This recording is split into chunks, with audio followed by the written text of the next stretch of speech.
Hey everyone, and welcome to my top 5 tips to win solo queue. Tip number 1 is to have a really defined game plan and optimize your setup, such as your runes, items, champion choice, and playstyle towards that. A good example of this would be to optimize everything towards hitting your one item spike. You could pick a champion that spikes very hard off of one item, such as Ahri. Then take First Strike, Futures Market, and Magic Boots in your runes. This will help you save a lot of gold as well as generate a lot more gold in order to get your first item faster.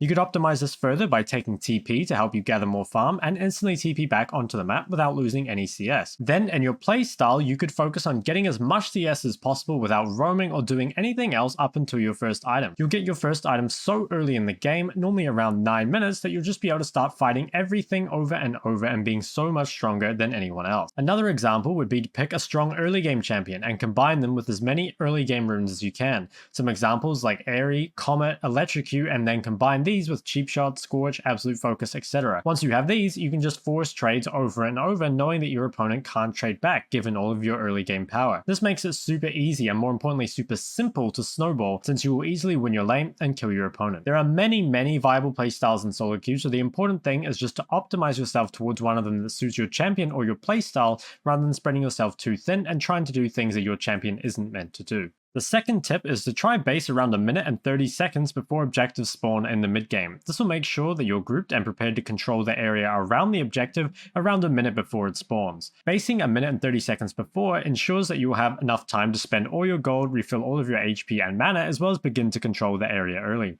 This will give you a much better chance of contesting and winning a dragon fight, which is obviously very important in solo queue. A little bonus tip here is, if possible, try and push out the side wave before basing so that the enemy team has to deal with it and won't be in position to set up for dragon until it's already too late. Tip number 3 is to really focus on having no deaths by 10 minutes.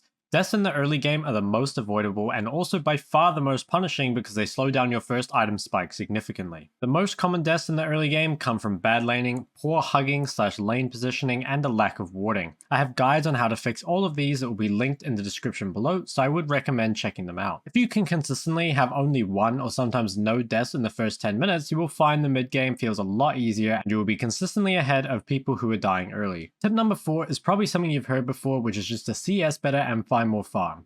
You would be surprised how much an effect simply having more golden XP than your opponents has on the game, especially in those games that have non-stop teamfights in them. I think when people hear this, they hyper-focus on last hitting better, which is important, but so much of having good CS is about actually being in the right place to find farm at the right time, such as from side lanes or jungle camps. Another huge part of this is just not losing CS from dying, bad roams, bad bases, etc. And for our last tip, we have Teamfight Adaptation. While many champions have a somewhat fixed teamfight identity, this can change depending on which champions are fed in the game. For example, champions that have a lot of CC but normally want to dive may instead choose to peel for their ADC if their ADC gets extremely fed. If you're an assassin, who you focus might heavily depend on who is fed as well. If the enemy ADC is already 0-10, killing them probably won't add much more to the fight, but killing a 5-0 jungler or mid laner may make a huge difference. Another bonus tip is Teamfight Adaptation may change your itemization.